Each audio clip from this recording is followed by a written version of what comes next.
नमस्कार। भाग्योदय विचार प्रवाह श्रृंखला की 269वीं 269 कड़ी में आपका स्वागत। रविवार की यह साप्ताहिक वार्ता आज 20 जुलाई 2025। मित्रों, विश्व मानवता परिवर्तन के महानतम दौर से गुजर रही है।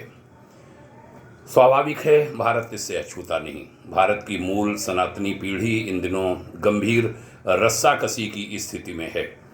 हारे तो पतन के गर्त में जाए और जीत जाए तो जग विजयी हो जाए। जिन जिन की जिम्मेदारी है उसके संरक्षण की, विकास की, वो सभी समान रूप से अपने निज धर्म का निर्वहन नहीं कर पा रहे। हमारी न्यायपालिका के हाल ये हैं कि जब किसी सनातनी का सिर कलम कर दिया जाता है तो वह पीड़ित को संरक्षण देने की स्थिति में नहीं, लेकिन यदि कोई उस जघन्य घटना से जन जन को परिचित कराने के लिए उस पर फिल्म बनाने लगे, फिल्म बना दे, तो न्यायालय उस पर रोक की बात करने आगे आ जाता है। यह पराकाष्ठा है, पराकाष्ठा। जब लाखों लाख फर्जी वोटर विभिन्न प्रांतों में बढ़ जाते हैं, वो भी घुसपैठिए शत्रु, देश के दुश्मन, और मतदाता सूची से उन्हें बाहर करने की जब सख्ती होती है, तब हमारे राजनीतिक दल, बड़े बड़े राजनेता उन राष्ट्र शत्रुओं के पक्ष में सड़क पर उतरने की धमकी देते हैं। ये पराकाष्ठा है, पराकाष्ठा। जब धड़ाधड़ परिवार टूट रहे हों, नई नवेली दुल्हन मायके को कुछ माह में ही वापस आ रही हो, जब लड़कों और लड़कियों में, उनके गार्जियंस में परिवार संभालने की तनिक भी समझ न बच रही हो, बात बात में थाना पुलिस हो रही हो, अबोध बच्चों का भविष्य चौपट हो रहा हो, तब उसे पराकाष्ठा न कहें तो और क्या कहें। जब अवर्ण सवर्ण का इतना घातक जाल बिछ गया हो कि देश का अपराध सूचना तंत्र बताने लगे कि इतने हजार मामले SC ST द्वारा सवर्णों के खिलाफ फर्जी ढंग से दर्ज कराए गए, और इसलिए दर्ज कराए गए कि पीड़िता को बहुत धन मिला, पीड़िता को बड़ा धन सरकार से मिला, तो इसे अनाचार की पराकाष्ठा न कहें तो और क्या कहें। जब लड़की ससुराल जाए, आज़ादी मांगे, संस्कार छोड़ दे, फिर थोड़ी बहुत कमाई करने वाले अपने पति से धन मांगे और मायके में आकर उस धन को खर्च करने का, उसका उपयोग करने को सोचे, उसकी योजना बनाए, तो उसे पतन की पराकाष्ठा न कहें तो और क्या कहें। जब राजनेता बड़े बड़े घोटाले करने लगे और सजा होने पर बाद में मेडिकल लीव आदि के नाम पर, मेडिकल आदि के नाम पर, चिकित्सा के नाम पर, इलाज के नाम पर घर पर रहकर पार्टी चलाएं, तो उसे राष्ट्रीय पतन की कौन सी परिसीमा कहा जाए। इन्हें रोकने का दायित्व जिन पर है वे हैं सरकार, वे हैं मीडिया, वे हैं धर्मतंत्र के वो बड़े बड़े कहे जाने वाले लोग जो समाज से भारी मात्रा में धन अपने ऊपर खर्च कराते हैं। और हमारे मीडिया की हमने चर्चा भी की, हमारे पत्रकार बंधु, लेखक बंधु, चिंतक विचारक लोग और सरकारी धन से चलने वाले NGO। जब से ये सब देखता हूँ, सब चुप्पी मारे हैं। जब ये भी चुप्पी मार लें तब कोई क्या कहे, किससे कहे। जब राजनेता एक दूसरे को बचाने की ही दुरभिसंधि करने लगे कि हम आएंगे तब हम तुम्हें बचाएंगे और तुम आना तो हमें बचाना, तब जनता किसके पास जाए। जब बड़े बड़े न्यायाधीश ये कहने लगें कि मेरे घर से रुपया मिला, इसका मतलब ये नहीं कि धन मेरा है, तब न्याय की आस किस ड्योढ़ी से रखी जाए। जब राष्ट्रपति, प्रधानमंत्री, मुख्यमंत्री, राज्यपालों, मंत्रियों की भांति चौड़े से शपथ ग्रहण करके 40-40 साल तक शासन करने को उतरे बड़े प्रशासक, बड़े बड़े IAS, बड़े बड़े IPS अधिकारी और अन्य अफसर अपनी शपथ को भुलाकर लोकतंत्र के नाम पर केवल सत्ताधीशों के हर गलत और हर सही आदेश की तामील करने को बाध्य हो जाएं, उसी को अपना उच्च धर्म मान बैठें, तो देश कहाँ जाए। अपनी पीड़ा वह किससे कहे, जिनको संविधान ने पूरा पावर दिया रक्षा करने का, विकास करने का। जब लाखों करोड़ों जन की फॉलोइंग वाले बड़े बड़े धर्म गुरु, बड़े बड़े अध्यात्म पुरुष इन सब चीज़ों को इग्नोर करने की सहज आदत बना लें, अपना मुंह नहीं खोलने को ही धर्म समझ लें, जनता को इस सब के बारे में आगाह करना बंद कर दें, विरोध के स्वर जहां से उठने की आवश्यकता हो, विरोध करना बंद कर दें। बड़े बड़े आयोजनों, महायज्ञों, संस्था और संस्थापकों की जन्म शताब्दियां मनाने को ही सर्वोच्च कर्म मान बैठें, तो आम आदमी किससे प्रकाश ग्रहण करे, वह किसके पास जाए? ये एक बड़ा यक्ष प्रश्न है। ये सवाल बड़े हैं, ये सवाल बहुत बड़े हैं। निसंदेह ये यक्ष प्रश्न महायक्ष प्रश्न है। कोई तो देश के आम आदमी के इन प्रश्नों के उत्तर देगा, क्योंकि कहा गया कि ये धरती वीरों से खाली नहीं, कोई न कोई सामने आ ही जाता है। जब बड़े बड़े लोगों को डर कर काम करते देश ने देखा कि भैया चुप रहो, काहे को चक्कर में पड़ोगे, अपने व्याख्यान दो, अपने सत्संग करो, अपने महायज्ञ करो, अपनी राजनीति चमकाओ, अपनी जन्म शताब्दी मनाओ, पीछे के वादों को 50 साल आगे के लिए फिर सरका दो। पीढ़ी बदल जाएगी, भूल जाएगी, आगे की पीढ़ी दर पीढ़ी अपना काम चलता रहेगा, संस्थाएं चलती रहेंगी।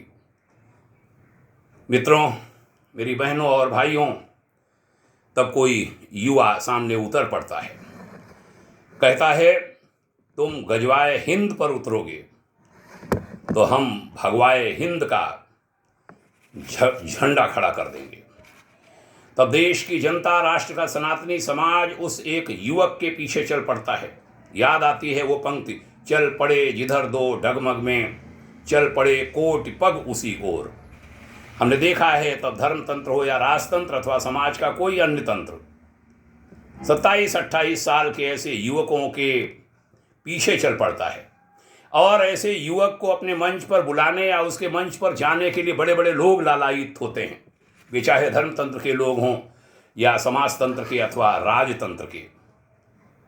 मित्रों, तीर्थ नगरी हरिद्वार के वरिष्ठ कलमकार तथा भारत रत्न महामना पंडित मदन मोहन मालवीय द्वारा स्थापित श्री गंगा सभा परिवार के मान्य सदस्य श्री कौशल सिकोला ने इस संबंध में एक दिन कहा, सद्य युवा अध्यात्म पुरुष बाबा बागेश्वर धीरेन्द्र कृष्ण शास्त्री से हमने कई आशाएं, अपेक्षाएं पाली हैं, उनमें कई संभावनाएं देखी हैं।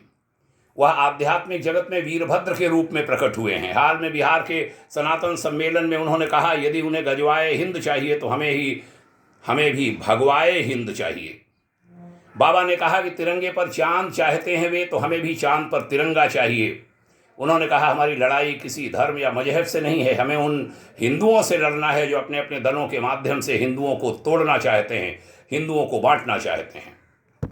बाबा ने कहा कि किसी राजनीतिक दल विशेष का व्यक्ति नहीं हूँ मैं हर उस पार्टी का हूँ जिस पार्टी में हिंदू हैं। वहाँ मौजूद जगत गुरु रामानंदाचार्य स्वामी रामभद्राचार्य ने कहा कि भारत में संविधान चलेगा, भारत में शरिया नहीं। जिन्हें शरिया चाहिए वे कहीं और जाएं। उन्होंने कहा, भारत हिंदू राष्ट्र है, बनाने की कोई ज़रूरत नहीं। स्वामी रामदेव भी वहाँ मौजूद थे। उन्होंने कहा, भारत ऐसा हिंदू राष्ट्र बनेगा जिसमें सब समान होंगे, न कोई ऊंचा होगा और न कोई नीचा। मतदाता सूची के सत्यापन से एक तरफ जहाँ फर्जी वोटरों और रोहिंग्याओं के नाम कट रहे हैं, वहीं दूसरे राज्यों से लाकर जो वोटर लाए गए हैं उनका भी सफाया हो रहा है।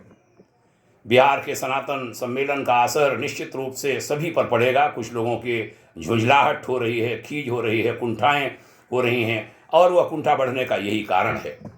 जो बात अपने मनमाफिक न जाए उसका दोषारोपण चुनाव आयोग पर कर दो, कोर्ट पर कर दो, और न हो पाए तो सरकार पर कर दो। ये फैशन सा बन गया है।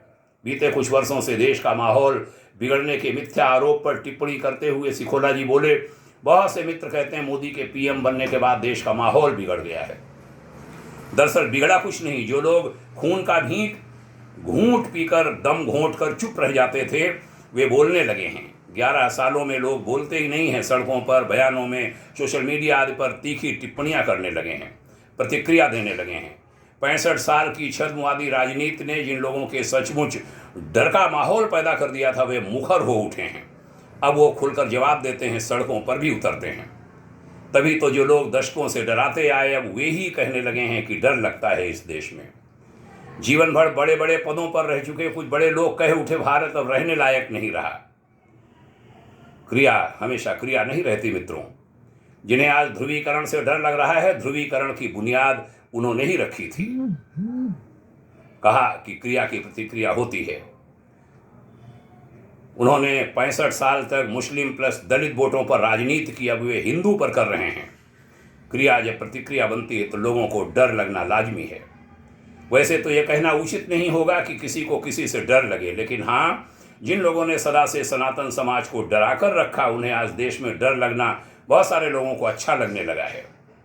जरूरत है डर तथा शहमात का यह खेल लोग बंद करें और मिलजुल कर रहें। इस देश को अपना माने, इस धरती को अपनी जननी माने। यह पवित्र धरती सनातन की है, सो सनातन संस्कृति से अनुराग रखें, सब ठीक हो जाएगा। सभी सुखी होंगे और सब मिलजुल कर इस ऋषि राष्ट्र को बहुत ऊंचाइयों तक पहुंचाएंगे। आज हमारा उद्घोष बने, सभी सुखी हों, सबका हित हो, जन जन पर उपकारी हो। मित्रों, भाग्योदय विचार प्रवाह श्रृंखला की इस कड़ी में ये भाव उभरे, मैंने सोचा मन की बात कही जाए। आइए हम सब ऐसे मुट्ठी बांधकर एक दूसरे को साथ लेकर के चलें और सबके हित की सोचें, सब इस धरती को अपना मानें। और जो बाहरी दुनिया भर की चीज़ें आ जाती हैं, हमी, मेरा, मजहब ही सब कुछ है, उसके सामने कोई नहीं है, सब किसी को रहने का अधिकार नहीं है, ये सारी चीज़ें हटा दीजिए, क्योंकि दुनिया बदल रही है और उसमें ये चलेगा नहीं, न भारत में चलेगा, न दुनिया के किसी देश में चलेगा। आइए सह अस्तित्व की भावना का विकास करें। इसी संकल्प के साथ आज की चर्चा का समापन। आपने सुना, इसके लिए धन्यवाद, प्रणाम करता हूँ। जय हिंद। इस चर्चा को अन्य लोगों को भी सुनाइए। ओम शांति।